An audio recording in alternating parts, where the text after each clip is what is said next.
Online अर्ज करण्यासाठी सातारा मध्यवर्ती बँक यांच्या ऑफिशियल वेबसाईटवर व्हिजिट करून तुम्ही ऑनलाईन अर्ज करण्याची प्रोसेस इथून करू शकता। या ऑफिशियल वेबसाईटची लिंक खाली डिस्क्रिप्शन बॉक्समध्ये देण्यात आली आहे। त्या लिंकवर जाऊन तुम्ही डायरेक्ट ऑनलाईन फॉर्म भरू शकता।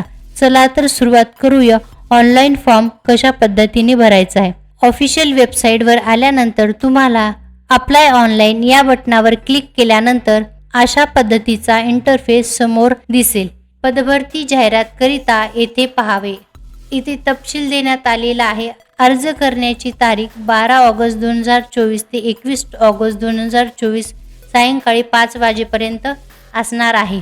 सर्वप्रथम आपल्याला नवीन रजिस्ट्रेशन करणं महत्त्वाचं असणार आहे। त्यासाठी नवीन नोंदणी या बटनावर क्लिक केल्यानंतर तुम्हाला अशा पद्धतीचा इंटरफेस समोर येईल। अशा पद्धतीचा इंटरफेस तुम्हाला दिसेल। सर्वप्रथम ज्या पोस्टसाठी तुम्हाला अप्लाय करायचे आहे ती पोस्ट निवडायची आहे। तुम्हाला कनिष्ठ लेखनिक या पदासाठी जर अप्लाय करायचा असेल तर कनिष्ठ लेखनिक हे पद निवडा। जर शिपाई पदासाठी अर्ज करायचा असेल तर शिपाई हे पद निवडा। यानंतर तुम्हाला तुमचा मोबाईल क्रमांक टाकायचा आहे।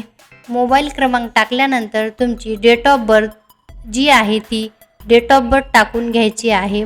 पहिले नाव टाकल्यानंतर येथे ईमेल आय डी टाकायचा आहे। यानंतर आडनाव येथे पासवर्ड क्रिएट करून टाकायचा आहे। परीक्षा शुल्क 500 रुपये हे डिफॉल्ट दिसणार आहे तुम्हाला। यानंतर तुमचा पासवर्ड परत एक चेक करायचा आहे की बरोबर आहे का नाही ते। यानंतर इथे आधार नंबर टाकायचा आहे।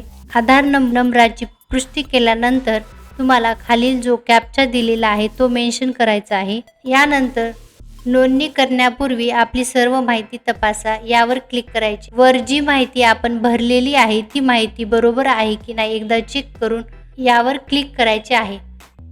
यानंतर रजिस्टर म्हणजे नोंदणी करा यावर क्लिक करायचे। यानंतर तुम्हाला अशा पद्धतीचा परत एक मेसेज मी जी माहिती भरलेली आहे ती बरोबर आहे की नाही परत एकदा चेक करा व पुढे जाण्यासाठी आपल्याला सबमिट या बटनावर क्लिक करायचे आहे।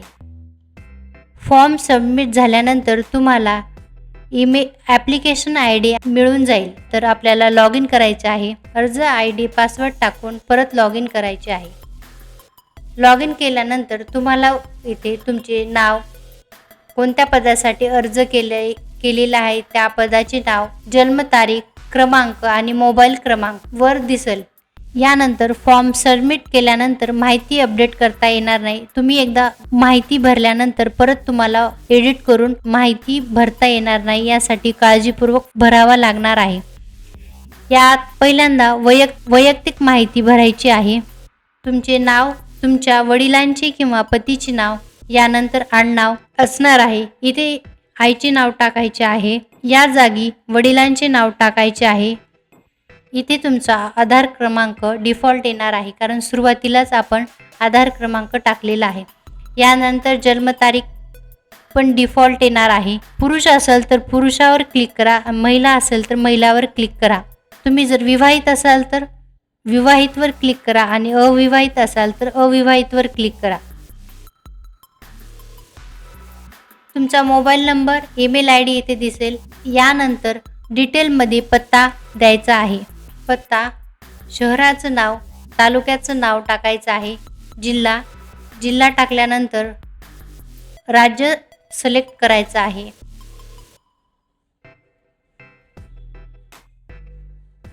यानंतर पिनकोड नंबर मेन्शन करायचा आहे। पिनकोड नंबर टाकल्यानंतर सेव्ह या बटनावर क्लिक केल्यावर समोर जायचं आहे। शैक्षणिक पात्रतेविषयी संपूर्ण माहिती इथे सविस्तर व अचूकरित्या भरायची आहे। येथे पाहू शकता SSC तर 10वीचं बोर्ड सिलेक्ट करायचं आहे। तुमचा जो काही बोर्ड असेल त्याचं नाव सिलेक्ट करायचं, उत्तीर्ण वर्ष, किती ग्रेड मिळालेले आहे आणि वर्ग। अशाच पद्धतीने 12वीचे मार्क मेन्शन करायचे, उत्तीर्ण वर्ष, ग्रेड, वर्ग निवडायचा आहे। यानंतर तुम्हाला डिग्री, तुम्ही जर कनिष्ठ लेखनिक या पदासाठी जर अप्लाय करत असाल तर पदवी असणं कंपल्सरी आहे आणि शिपाई या पदासाठी अप्लाय करत असाल तर 10वी उत्तीर्ण असणे आवश्यक आहे। तुम्ही कोणत्या पदासाठी अर्ज केलेला आहे त्यानुसार तुम्ही शैक्षणिक पात्रता निवडून फॉर्म फिलअप करायचा आहे. यानंतर पोस्ट ग्रॅज्युएशन असेल तर त्याबद्दल सविस्तर शैक्षणिक माहिती, पासआउट वर्ष, ग्रेड या संदर्भात सगळी माहिती येथे पुट करायची आहे. डिप्लोमा झालेला असेल त्याबद्दल सविस्तर डिटेल्स येथे मेन्शन करायचे आहे व MSCIT व अदर क्वालिफिकेशन इथं मेन्शन करायचे आहे. यानंतर इतर कौशल्य म्हणजे टायपिंग, तुमची मराठी टायपिंग झालं असेल तर मराठी यावर क्लिक करा. इंग्रजी टायपिंग झालं असेल तर इंग्रजी यावर टिक करा. यानंतर लघुलेखन झालेलं असेल तर तुम्ही यावर टिक करू शकता. आणि येथे कामाचा अनुभव विचारलेला आहे. कामाचा अनुभव असल्यास तुम्हाला विशेष प्राधान्य देण्यात आलेलं आहे. हे अगोदरच आपण GR मध्ये पाहिलेलं आहे, हे तुम्ही पाहू शकता. यामध्ये जर तुम्हाला कामाचा अनुभव असेल तर त्या संस्थेबद्दल सविस्तर माहिती म्हणजे डिटेल्स येथे मेन्शन करायचे आहे. आणि खाली देण्यात आलेलं आहे, जर तुम्हाला कामाचा अनुभव तुम्ही दिलेला असेल म्हणजे अनुभव प्रमाणपत्र देणे कंपल्सरी आहे.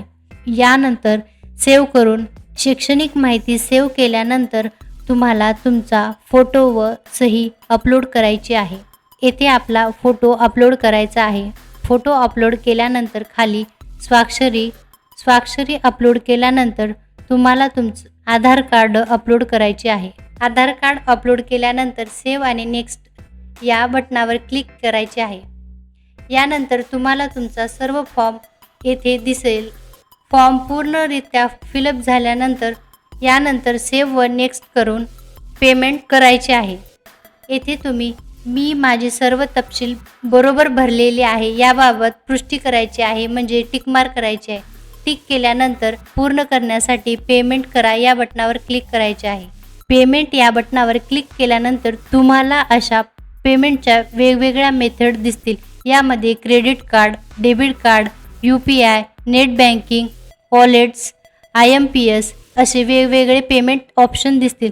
सर्वात सोपी पद्धत म्हणजे UPI, गुगल पे, फोनपे केल्यानंतर तुम्हाला हा शो QR कोड दिसेल. मोबाईलच्या साहाय्याने तुम्ही हा कोड स्कॅन करून तुमचं जे काही पेमेंट असेल म्हणजे 590 रुपये पे करून तुम्ही ऑनलाईन पेमेंट करू शकता. अशा पद्धतीने आज आपण सातारा मध्यवर्ती बँक यामध्ये कनिष्ठ लेखनिक व कनिष्ठ शिपाई या पदासाठी ऑनलाईन पद्धतीने फॉर्म कसा भरायचा याची सविस्तर माहिती या व्हिडिओच्या माध्यमातून पाहिलेली आहे. हा व्हिडिओ कसा वाटला याबद्दल नक्की सांगा.